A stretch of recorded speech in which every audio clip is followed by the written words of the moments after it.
Today it's 5%. We have a collapse. Here's why I felt so sick. I'll admit it. I will eat my neighbors. I'm not letting my kids die. I'm just going to be honest. My superpower is being honest. I've extrapolated this out, and I won't have to for a few years since I got food and stuff. But I'm literally looking at my neighbors now and going, I'm ready to hang them up and gut them and skin them and chop them up. And you know what? I'm ready. My daughters aren't starving to death. I'll eat my neighbors. See, my superpower is being honest. I'll eat your ass. I will. I'm combat model, optimum self-sufficiency. Probably the leader. The point is, today it's 5%. We have a collapse. Here's why I felt so sick. I'll admit it. I will eat my neighbors. I'm not letting my kids die. I'm just going to be honest. My superpower is being honest. I've extrapolated this out, and I won't have to for a few years since I got food and stuff. But I'm literally looking at my neighbors now and going, I'm ready to hang them up and gut them and skin them and chop them up. And you know what? I'm ready. My daughters aren't starving to death. I'll eat my neighbors. See, my superpower is being honest. I'll eat your ass. I will. I'm combat model, optimum self-sufficiency. Probably the leader. The point is, today it's 5%. We have a collapse. Shalom. First thing and foremost, I'd like to give all praises and glory and honor that's due to Yahweh, Ba'ashem, Yahweh Shai, Ba'ashem Rakakwadash. Double honors to the apostles and elders of the great millstone that rule well. Peace and blessings and salutations to the hopeful elect. New as in the gospel, bro, lifting up the standard of Yahweh, Ba'ashem, Yahweh Shai, wherever it may be. This is another lesson through the spirit. This is Alex Skull and Bone Jones, known from the InfoWars channel. He was banned years ago on YouTube, which I don't believe. I believe they just kicked him off the platform because it's all about controlled opposition at the end of the day. You know, they set up certain think tanks and certain agitators to speak out against government tyranny and elites while igniting, sparking people that feel a similar way, so Esau can be justified on getting whoever he needs to get out the way. Because, see, you would never know people that think like this unless you had people to bring it out of them, you know. But when a man speak, listen to him. Okay, a lot of times we go under the oblivion of a fact because we don't really listen to when people say things. If you scriptures goes into being quicker to listen than to speak, because when you listen to what certain guys say, they really tell on themselves all the time, man. All right, and Alex Jones is no different. Okay, he's telling you straightforward. He said, look, I will eat somebody push come to shove, which lets me know that he may just be an Edomite. All right, because I don't know if Jake is really into eating people. But then again, when you go into the siege of Masada and when Nero sent Vespasian to Syria to clean up the Jews there, and when you had the besiege of Masada in 67 AD, they literally shut the cities down and nothing was being able to get in and out. And Jake had a long fucking day under the Titus and Vespasian and Domitian Caesars, man. All right, so with that being said, cannibalism is coming back in a big way. Once the food systems or when the food economy gets hit, predicated to a banking collapse or economic collapse or whatever you want to call it, then eventually the famine will set in.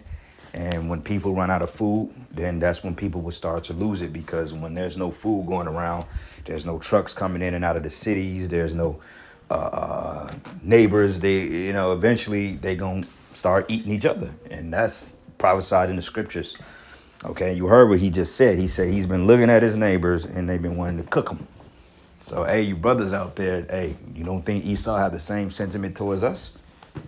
Okay, you don't think that some of your neighbors look at you like they want to eat you off who you are? Like that movie Get Out, man. He said, I want them things that you see out of your head with. He wanted his eyes. He wanted to be Jake. You know, and you got several Edomites that advertise plans on cooking Jake because they think the meat it tastes better, is more tender. Hell, in slavery, they was eating Jake, man. So, yeah, man, listen to him. He's basically spilling the beans. He said, yeah, I've been looking at my neighbors. And let's just say if his neighbors get whiff of that and they decide to retaliate against him by blowing him away or calling the authorities on him, whatever, then, that'd be a whole nother telltale thing. Because, he's telling you what he's going to do. And I can believe it because this is the type of society that we're living in. Okay, so let's go here. Ezekiel 7. And I'm going to start at verses 15. It says, "For the sword is without, and the pestilence and the famine within. And he that is in the field should die with the sword, and he that is in the city, famine and pestilence should devour him." So it tells us famine and pestilence, because eventually your Walmarts, your Targets, your Jewel Oscos, your Food for Lesses, your Save-A-Lots, your Aldi's, your Price Choppers and Hy-Vees, and I'm just, your BJ's. I'm just naming a few of these retail changers. They all owned by families anyway. You got Kroger, which bought up a certain amount of Constantinos and so forth. And they have natural grocery store chains, which a lot of that shit is trash anyway. But what happens when the store is not stocked in a timely manner?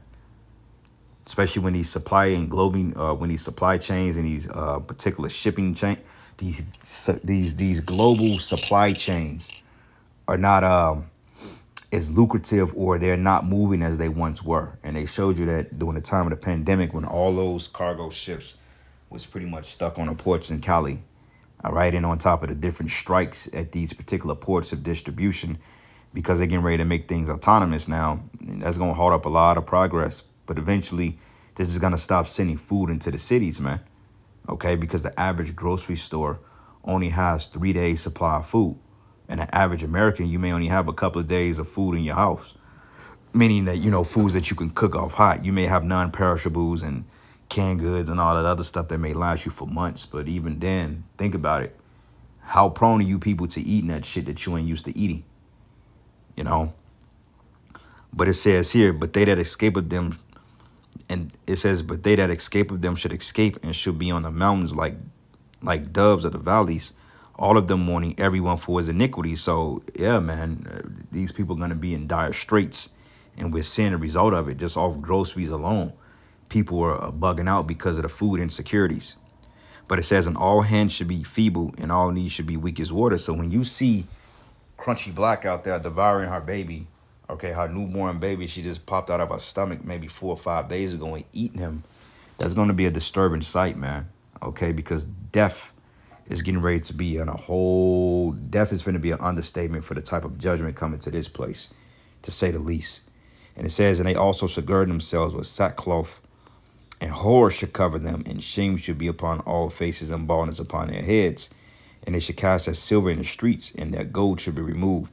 And their silver and their gold should not be able to deliver them in the day of the wrath of the Lord. And they should not satisfy their souls, neither fill their bowels, because it is the stumbling block of their iniquity. Okay, because the Most High goes into evil arrows of famine. All right. This is the book of Ezekiel 5, and I'm going to start at verses 12. It says, a third part of these should die with the pestilence, diseases, because you people are full of toxins, man, and full of things that's not supposed to be inside your body. And it says, in famine shall they be consumed in the midst of thee. And famine is the worst, because it tells us that it's better to die with the sword than famine, because when you famish, your body starts to eat itself for the sake of nutrients. But when you don't have any fat stores to tap into, or no reserves, then you're just going to wither away. And that's a very, very painful death, man. You weak, you in agony, you're sick, you can barely move, which makes me think how the people are going to get the strength to fight out here when they are famished. But, like I said, it's going to be a dark spirit in the atmosphere. But it says here, and the third part shall fall by the sword round about thee, and I will scatter the third part into all the winds, and I will draw out a sword after them, going into 2/3. It says, thus shall my anger be accomplished, and I will cause my fury to rest upon them, and I will be comforted, and they shall know that I am the Lord, have spoken in my zeal, when I have accomplished my fury in them. Okay, so this is what Yahweh Shai is getting ready to do.